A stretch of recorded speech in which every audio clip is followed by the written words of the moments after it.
자, 그럼 하나하나 좀 따져보겠습니다. NLL 인근에 한때 뭐 실전을 방불케 할 정도로 양측에서 포가 와갔습니다. 그러니까 포격이 서로 있었고 서해 이남으로, 그러니까 NLL 이남으로 100발의 포탄이 날아왔고 여기에 우리는 1대3 원칙 있지 않습니까? 300발 응사를 또 했습니다. 네, 서해상에 이 북한이 대규모 사격 훈련을 통보해온 지 4시간 15분 만에 대량 포격을 실시한 건데요. 북한의 속내는 뭘까요? 함께 얘기 나눠보는 시간 마련했습니다.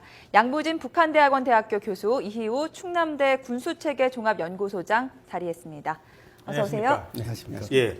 먼저 양 교수님, 어제 북한이 예고를 했어요. 일단 항행금지구역 선포를 하고 이게 조금 전에도 이렇게 예고를 하고 사격 훈련을 했습니까? 어떻습니까? 아주 이례적인 일입니다. 예.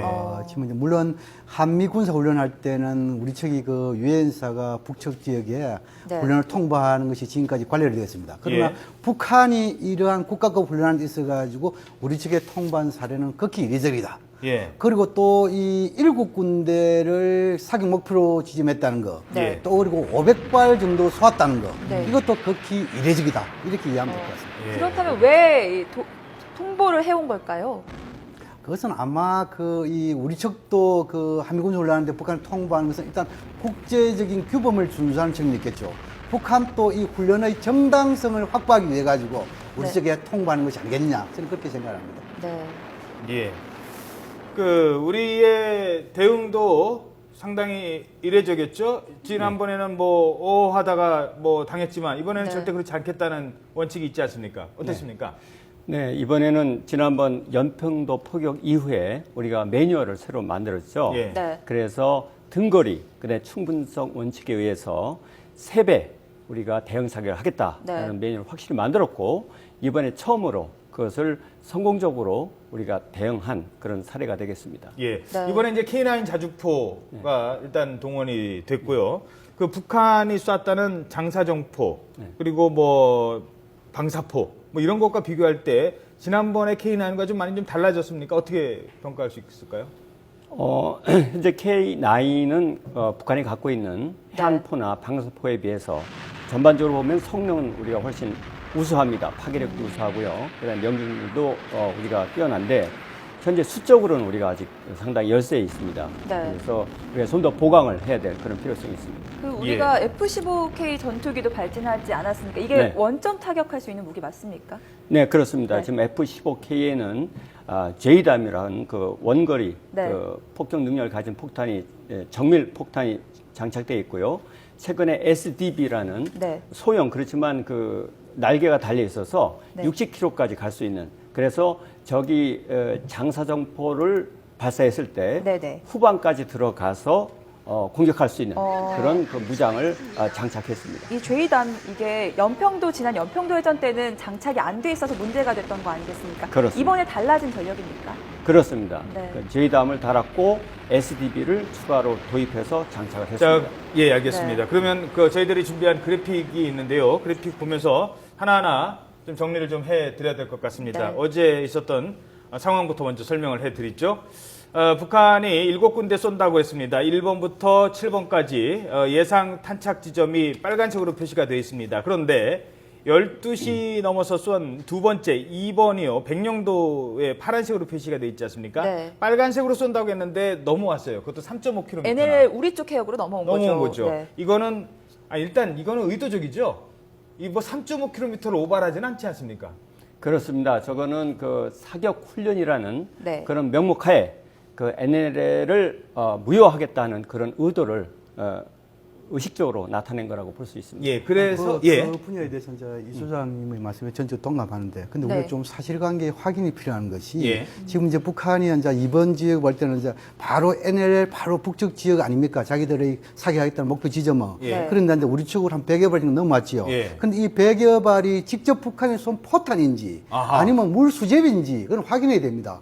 우리 예를 들어서 북한이 지금 이제 자기가 쏘겠다는 NLL 이북 지역에 떨어졌는데 물 수제비 현상 상상에 의해 가지고 한 3km 정도 우리가 올 수도 있습니다. 아, 그렇습니까? 그럼 이건 직접 포탄하고 유탄으로 봐야 되거든요. 3km 정도는 올 그렇죠. 수 있다. 예. 그렇기 때문에 그런 것도 좀 확인해야 될 사항이 아니겠냐. 저는 그렇게 생각합니다. 잠깐만요. 우리가 왜 물수제비라는 건 돌을 던질 때요. 그렇죠. 이렇게 돌을 던지면은 돌이 딱 맞고 물에 빠지는 게 아니라 떴다가 다시 맞는. 그렇지, 그렇지. 예, 예. 통통 이렇게. 포탄도 그렇게 갈 수 그렇죠. 있어요. 그럴 가능성이 있다는 것이죠. 그래서 항상 이런 부분에 있어서는 이런 부분에 대해서 우리가 그럼 대응면을 어떻게 해야 될 것이냐. 그러니까요. 이런 것도 상당히 이제 지금 이제 우리가 연구해야 근데- 될 부분인데 이번에 그런 100여 발, 500여 발 중에서 100여 발이 그 NLL 우리적 지역으로 왔는데 이것이 북한의 직접 포탄인지 예. 아니면 물 수제비에 의한 유탄인지 예. 이 부분도 좀 더 확인할 필요가 있다. 예. 근데 글쎄요. 왜 근데 백령도 앞에만 물수제비를 떴을까요? 아니, 그게 왜냐면 예. 2010년도에 예. 그 이제 북한이 지금 이제 100여 발 정도 NL 인거에서 훈련하지 않았습니까? 예. 그래서 우리 지역에 정도 한 뭐 5발에서 한 10발 정도 넘어왔다고 있잖아요. 예. 그 당시에 대응의 문제 있을 수도, 물론 이제 우리 뭐 이 소장님이 전문가지만 그 당시에 이제 대응 매너리가 완벽하지 않은 층도 있지만도 그럼 그 당시에 떨어진 이 포탄이 직접 포탄인지 방금 말씀하신 대로 물수제비에 의한 유탄인지 아. 이런 네. 것이 상당히 불확실했다는 측면도 있었다. 예. 그런 측면에서 이번에도 이 문제를 좀 더 확인할 필요가 있다. 그런 생각이 듭니다. 네, 뭐 그런 부분은 좀 더 신중을 기해야 된다는 거고요. 네. 자, 그리고 또 하나 저희들이 이제 준비한 게 우리의 공군력이 이제 네. 침투, 그러니까 들어왔을 때에 대한 전력 비교거든요. 공군력과 다른 미사일 비교 한번 서북도서 전력을 비교해 보도록 하겠습니다. 네. 좀 설명을 해주시죠. 북한이 지금 공기부양정 어떤 네. 것들이 있습니까? 공기 부양정이 한 130척 정도가 있는데요. 예. 네. 저거는 그 기동 속도가 매우 빠르기 때문에 예. 서북 도서에 대한 그 침공 침투. 도발을 할 수 있는 그런 예. 그 수단이라고 볼 수 있고요. 예. 네. 그다음에 방사포는 현재 122mm는 이번에 발사를 했죠. 네. 240mm도 있죠. 네, 그 120mm는 대략 한 27km 사거리인데 예. 240mm는 이제 최근에 짜리가? 네. 증강 배치됐다고 해서 한 그 60km까지 예. 사거리가 됩니다. 예. 그리고 공격 헬기, 잠수함 등이 있는데 네. 한 가지 제가 여기에는 나와 있지 않은데 방사포를요. 네. 전에는 이제 바퀴 달린 차에서 이제 쐈는데 네. 이거 배에서도 쏠 수 있는 그런 기술이 있었다라는 얘기도 네. 있습니다. 사력 지원정이 동원됐다고 네, 해요, 잠시만요. 이번에. 죄송합니다. 지금 국방부에서요. 김민석 대변인이 어제 북한의 훈련과 관련된 브리핑이 곧 있을 것 같다고 합니다. 네. 국방부 김민석 대변인의 브리핑 내용을 잠시 함께 들어보시고 질문 드리도록 하겠습니다. 국방부로 먼저 가보도록 하시죠. 주신다고 했거든요. 구역별로 뭐 그런 게 좀 나온 게 있는지 좀 말씀 좀 부탁드립니다. 그 공개 문제는 아직 토의를 안 했습니다. 예. 또 다른 질문. 북한 핵실험 관련돼서 질문이 있는데요. 예. 최근 이제 4차 핵실험 관련해서 좀 이야기가 나오고 있는데 만약에 하게 되면 뭐 대기권이나 수직갱도 실험 형태로 이야기가 좀 있는 걸로 알고 있습니다. 그래서 국방부가 지금 확인하고 있는 북핵 실험에 관련된 좀 움직인가요? 그다음에 얘기가 나오고 있는 그 수직갱도나 대기권 실험 형태가 실제로 좀 얼마나 가능한지 예. 궁금합니다. 그 북한은 산 속에 그 수평 갱도를 뚫어서 거기서 실험할 수 있도록 핵실험을 할 수 있도록 현재 준비를 다 구축해 놓은 상태이고, 그러나 현재로서 진짜 정말 핵실험을 하려면 추가로 여러 가지 계기라든지 폭발 장치 등을 갖다 놓아야 하는데 그러한 징후는 보이지 않고 있습니다. 지금 말씀하신 수직 갱도나 또는 그 대기권에 산다는 것은 사실은 쉽지는 않은 것 같습니다. 수직 갱도에 사는 거나 산속 수평 갱도를 뚫어서 하는 건 효과가 같습니다. 다만 대기권에 사는 것은 주변국에 대해서 충분히 핵실험을 했다고 하는 그 효과를 보일 수는 있겠지만은 그 핵실험으로 인한 그 방사능 낙진 등으로 인해서 국제적으로 엄청난 비난을 받기 때문에 실제적으로 그렇게 감행하는 것은 어렵지 않겠나 그런 생각이 듭니다.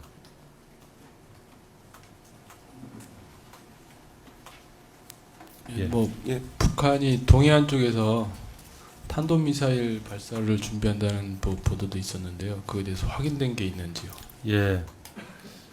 아침 그 보도에 보니까 북한이 항행 경보 금지, 경보 설정을 했다고 뭐 보도가 나오던데 국제해사기구에 공식적으로 설정한 바는 없는 걸로 알고 있고요. 현재로서는 그 미사일 발사 조짐은 보이지 않고 있습니다. 예, 황현택 기자. 우리 황현택 기자. 예, KBS의 황현택입니다. 어제 대응 관련해서 2010년 연평도 포격 이후에 우리의 교전 수칙이 대폭 강화가 됐고 어제 그에 따라서 대응이 이루어진 걸로 알고 있는데요.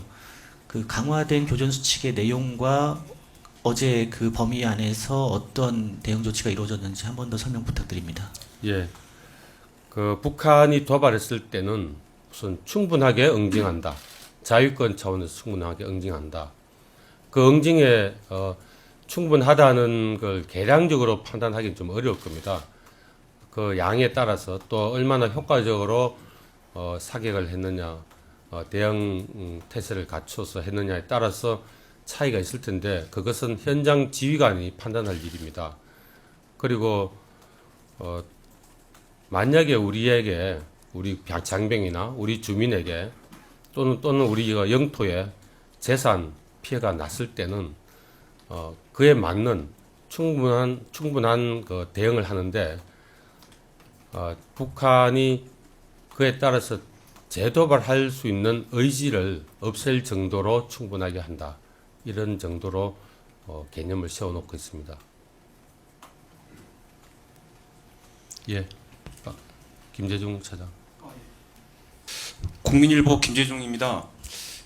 어제 북한이 500여 발을 이제 발사를 했는데요.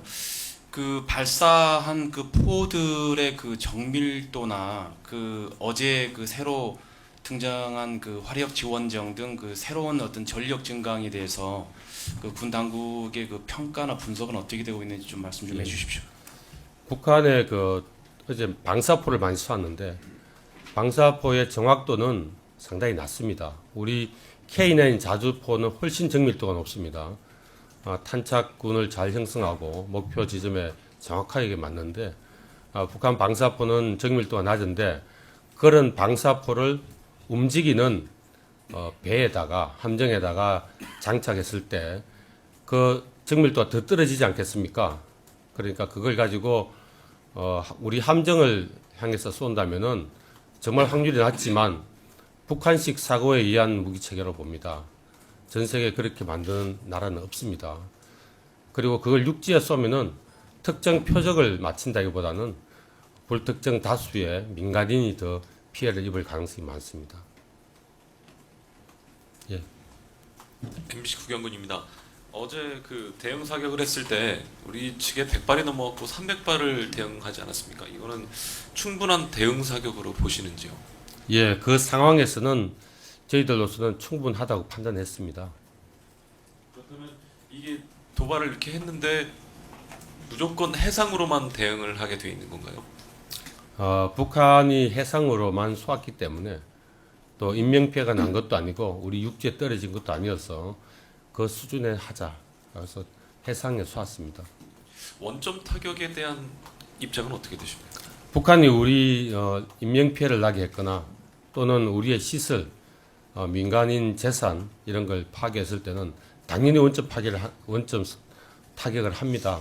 그리고 그 원점 타격은 북한이 재도발하지 못할 정도의 강력한 원점 타격을 하게 되어 있습니다.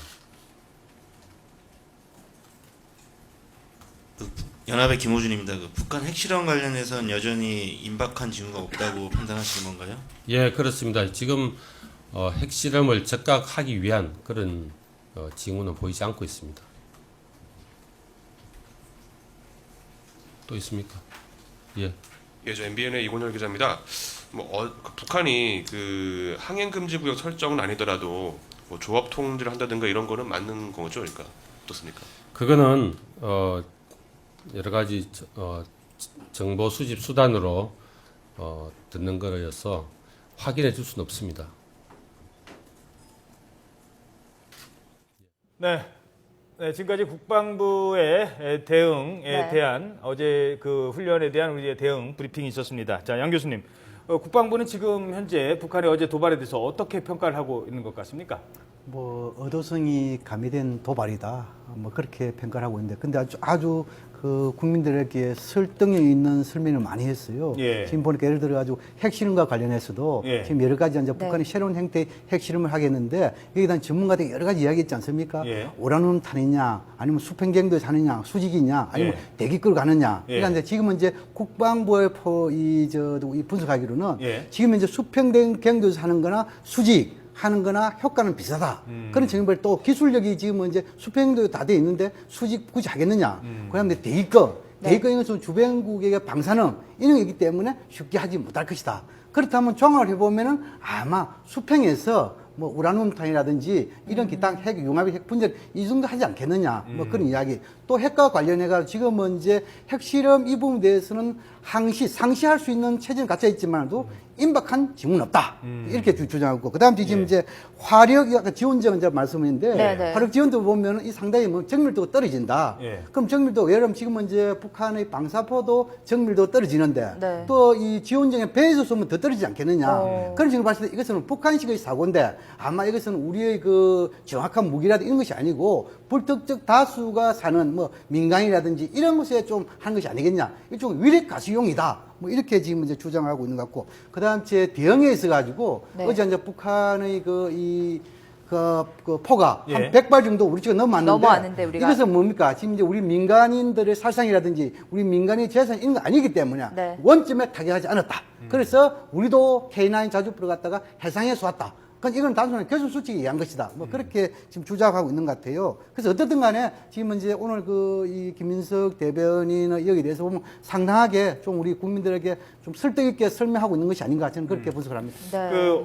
어제 그 교전은 아닙니다만 서로 훈련이었으니까요. 근데 어제 특이한 것 중에 하나가 이제 이른바 배에서 쏜다는 방사포를 지원정. 차에서 쏘는 게 아니라 네. 화력 지원정이라고 돼 있죠. 화력 지원정을 통해서 배에서 쏘는 거, 이거는 또 뭐지라고 해서 궁금해들 하셨는데 네. 거기에 대해서 좀 어떻게 보십니까? 네, 좀 아까 국방부에서도 발표를 했습니다만은 네.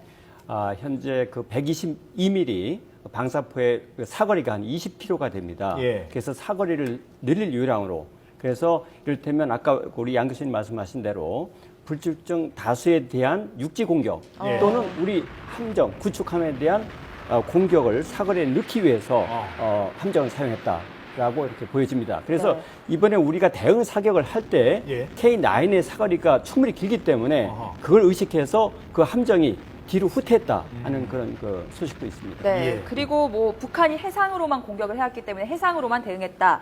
즉 F-15K를 띄웠지만 원점 타격은 하지 않았다라고 밝혔는데요. F-15K가 원점 타격을 한다면 이 방사포나 해안포들만 차단이 가능한 겁니까? 아닙니다. F-15K가 네. 쓸 수 있는 무기는 네. 그 JDAM 같은 경우는 한 28km 레인지가 되고요. 네. 그 다음에 SDB는 아까 말씀드린 한 60km까지 되고요. 네. 그 다음에 우리가 갖고 있는 슬램 ER이라는 그 장거리 미사일이 있습니다. 그건 네, 네. 250km까지 가기 때문에 원점이 어디냐에 따라서 우리가 다양한 무기를 운용할 수 있는 그 여력을 갖고 있죠. 예, 알겠습니다. 자, 양분 두 분께 똑같은 질문을 드리겠습니다. 북한의 연이은 도발, 도대체 다음 도발이 뭐가 될지도 궁금하고 또 이런 거를 할지 궁금한데요. 어떻게 보십니까? 지금 이제 시점상을 보면은 한미 군사훈련하고 있죠. 네. 이 군사훈련에 대한 맞대응의 무력 시다 이렇게 예. 볼 수 있고, 특히 어제 같은 경우에는 서해상에서 대규모의 사격훈련을 했습니다. 예. 이것은 대남 압박용의 의도가 강하다. 아하. 다시 말해서 한반도 문제에 있어서 북한이 모든 것을 주도하고 있다. 이것을 대내에 과시하는 거겠죠. 네. 왜 이런 말씀을 드리냐면 이미 북한은 지금 이제 우리 박근혜 대통령이 통일대방경이라든지 또는 3대 지한 여러 가지 있지 않습니까? 예. 이런 부분에 대해서 북한이 약간 끌려가는 모양새. 아하. 이것을 즉각 반전시키기 위해서 이러한 무력 시위 이것을 하고 있는 것이 아닌가 보여지고, 특히 어제 방미까지 저 앞에 우리가 그 북한의 사기에 있어가지고 이번 구역이지요. 예. 저 백령도의 동북쪽 방향 대규모의 그 사기했다죠. 이것은 뭐냐면 일전에 북한의 어선이 이제 우리 쪽에 그 넘어와가지고 납포됐죠. 이 납포에 대해서 북한은 상당 비판만 하고 있죠. 아마 여기에 대한 일종의 보복성의 무력 시위 성격도 담고 있다. 예. 이렇게 보여지고, 네. 지금 특히 이제 동해상에서 지금은 이제 북한 내부의 항해 금지 설정이 하기 때문에 아마 4월 10일 이내에 또한 단거리 아니면은 노동형 미사일 이 정도 가지고 마지막 수순으로서 무력 시위를 하지 않을까 네. 조심스럽게 전망합니다. 그리고 4월 15일에 김일성 생일 태양절도 앞두고 있잖아요. 더 네. 걱정이 커지고 있는데 어떻게 보십니까? 당분간 북한은 이런 그 어떤 룰 안에서 네. 도발을 반복할 수 있는 그 여지는 충분히 있습니다. 그래서 이를테면은 이번에는 낮에 폭격을 했지만 네. 이제는 뭐 밤이나 심야에 그런 폭격을 해서 좀 더 이 공포 분위기라든가 그런 그 노력을 그런 시도를 도발을 할 염려는 있다고 봅니다. 네. 예, 알겠습니다. 네, 지금까지 양무진 북한대학원 대학교 교수 그리고 이희우 충남대 군수체계종합연구소장 함께 얘기 나눴습니다. 오늘 두 말씀 고맙습니다. 감사합니다.